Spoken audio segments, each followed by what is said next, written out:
Over the weekend in London, we saw two very different kinds of protests take place, and I will put my teeth in, side by side. And I think a lot of people watching at home will have noticed a contrast immediately.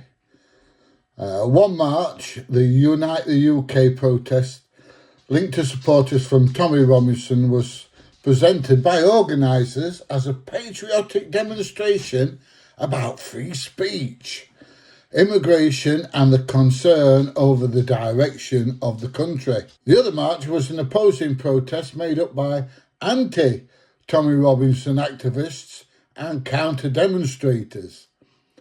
Now, before we go any further, let me make something clear. People in this country have the right to protest peacefully. That applies to everyone, whether you agree with them or not. But there's a massive difference between peaceful protest and openly calling for violence against political opponents. And that's what shocked a lot of people this weekend. From the footage I've seen, many of the Unite the UK marchers were walking openly, showing their faces, filming themselves, waving flags, chatting and making their point publicly. In fact, Tommy Robinson himself repeatedly told supporters not to wear masks and to stay peaceful during the event. Now, you might agree with Tommy Robinson or completely disagree with him, and people absolutely will disagree. But if organisers are telling supporters not to cover their faces and avoid violence, that really matters.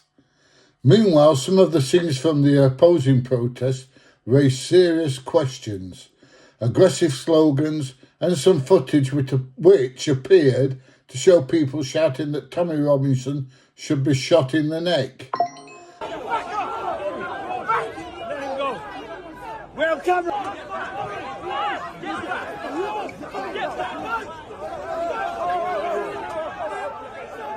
Imagine if people on the other side were chanting that about a left-wing politician or activist.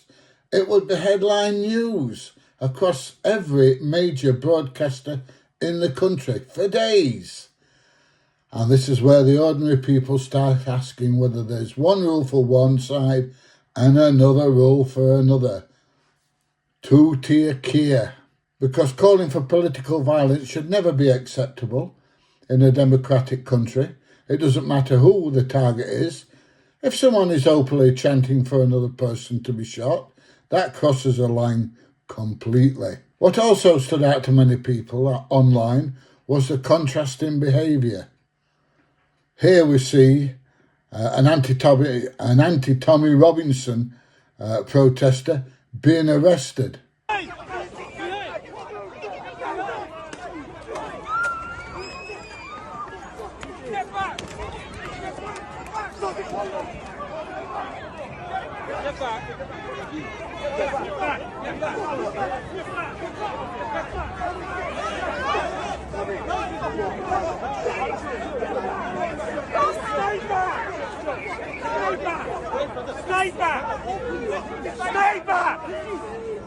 back!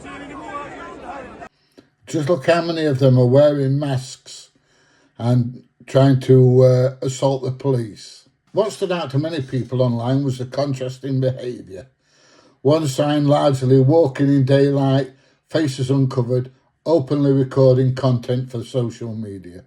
The other side featured a noticeable number of people hiding behind masks while making threats and aggressive chants. Fuck Tommy Robinson, London hates you more than you will know.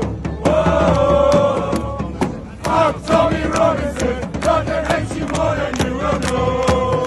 Whoa. Now, of course, not everybody in the anti-Tommy Robinson protest was behaving that way. It's important to say that. Plenty of people were there probably protesting peacefully because they genuinely opposed Tommy Robinson's views. And I think this is a part of a much larger issue in Britain right now.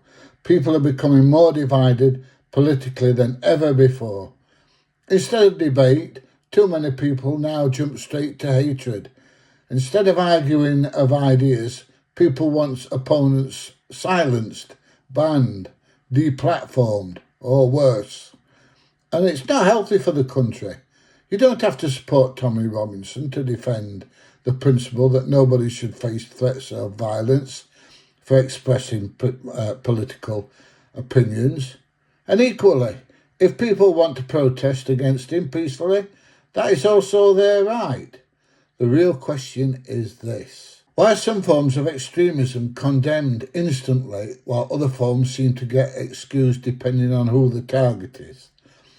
Because once society starts accepting threats and intimidation against people we dislike politically, that door swings both ways eventually. Britain should be better than that. We should be able to disagree strongly without chanting for violence in the streets of London. Anyway, let me know what you think in the comments. Did the media cover both sides fairly? Do you think political tensions in the UK are getting out of control? And should masked protesters even, be allowed at rallies? If you enjoyed this video, don't forget to give it a thumbs up, share and subscribe. And guess what? I will see thee. Where's the camera? There. I will see thee in the next one. Bye, everybody. I'll see you soon.